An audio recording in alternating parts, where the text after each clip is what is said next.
Olá, galera tricolor, tudo bem? Eu sou Elídio Teixeira e vou trazer algumas informações, as últimas aí do São Paulo Futebol Clube. Marcos Leonardo, Mailton e a reapresentação do elenco.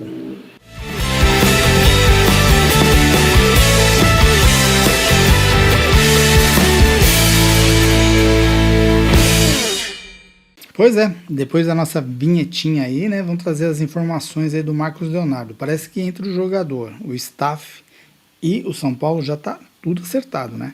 O que tá faltando mesmo agora é aquele ok final do Al Hilal e o encaminhamento das documentações para que o São Paulo consiga fazer o empréstimo com o jogador, né? A tendência é que ele fique até o final do ano, um empréstimo de 4 meses.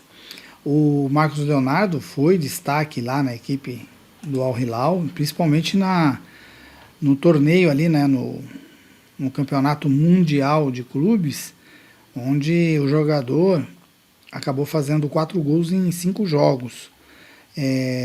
Ele realmente está agradando, mas o que, que acontece? Lá pela Federação Saudita de Futebol, ela ampliou para 10 estrangeiros em cada equipe, só que tem uma restrição de que 2 deles precisam ser nascidos a partir de 2003.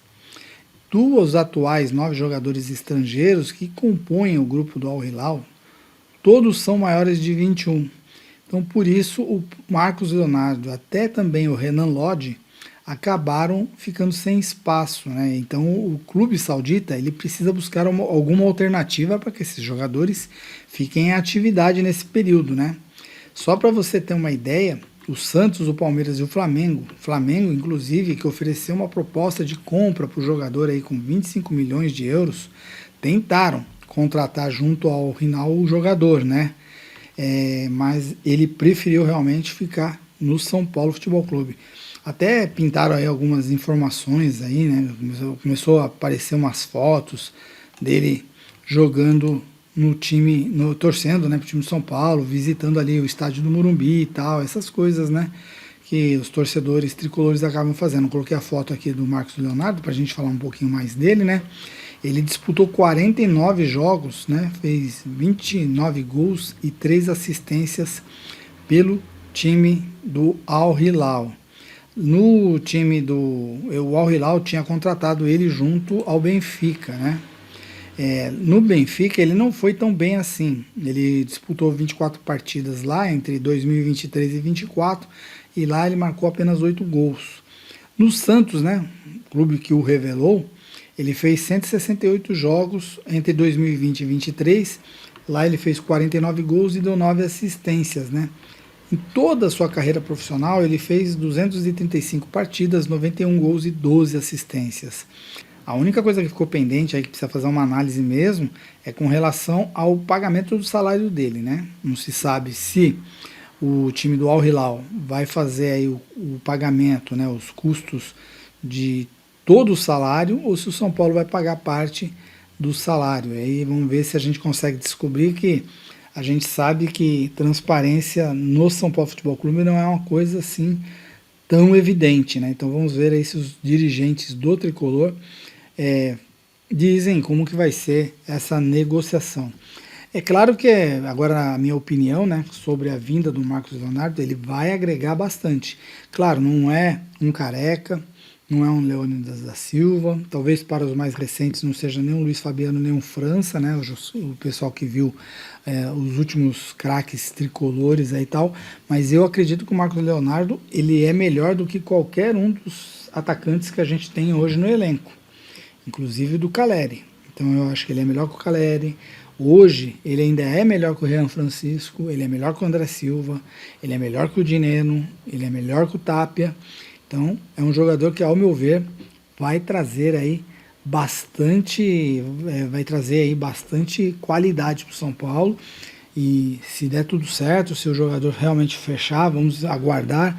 O São Paulo tem até amanhã para registrar ele e também o Mailton, que eu vou falar daqui a pouco, né? Para que possa contar com o jogador aí no segundo semestre. Eu vejo ele como um excelente reforço para o Tricolor. Bom, já que eu falei, né, vamos falar do Mailton, né? Então deixa eu colocar aqui o Mailton. O São Paulo já apresentou ele hoje de manhã.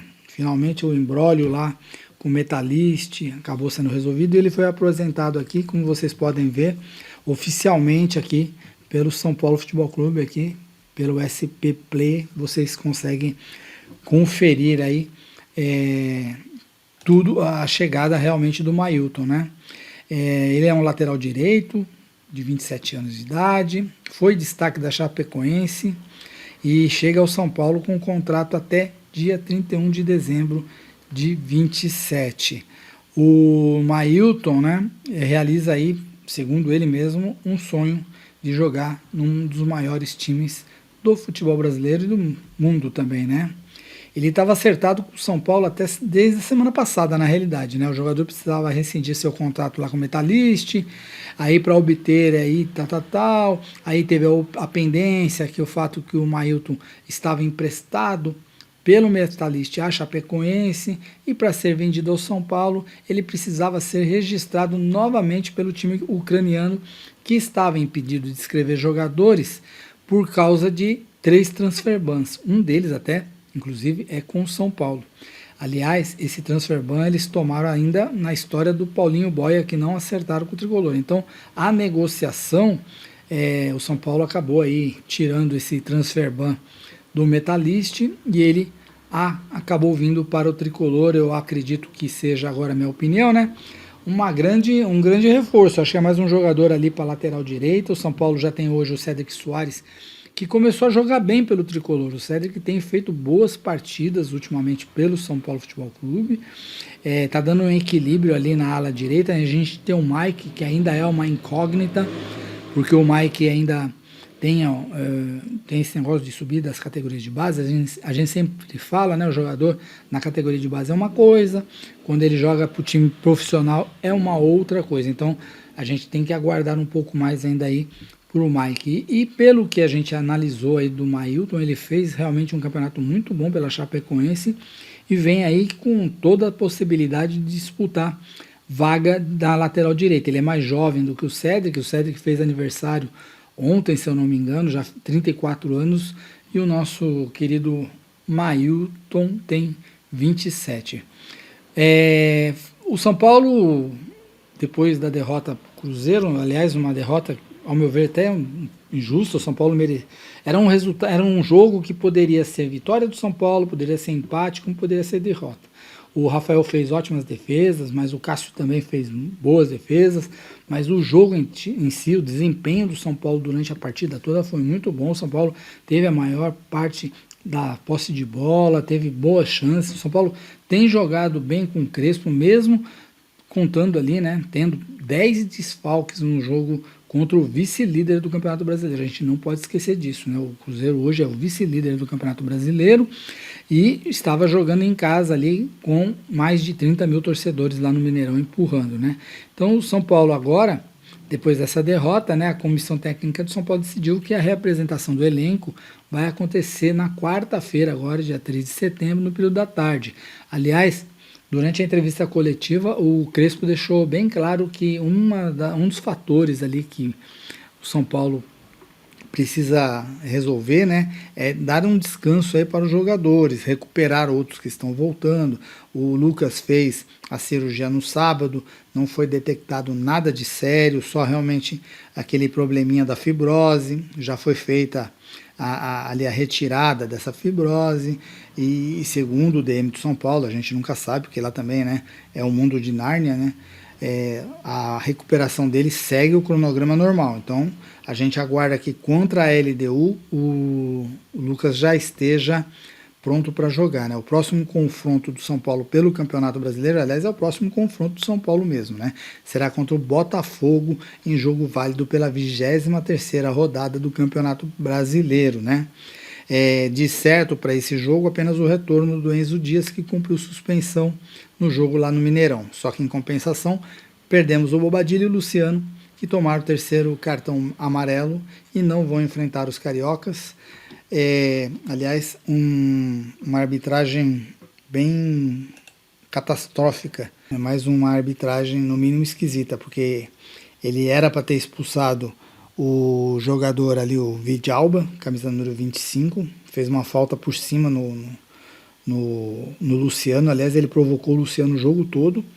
E depois disso ainda, ele deu mais uma pegada no Pablo Maia, que foi quando ele recebeu o cartão amarelo. Ou seja, se o nosso querido árbitro tivesse tomado uma atitude na primeira entrada dele, que já era para ser cartão vermelho, mas ele não deu nem amarelo, o Vidalba teria sido expulso e o jogo poderia ser bem diferente. Mas o São Paulo jogou bem, o importante é o desempenho.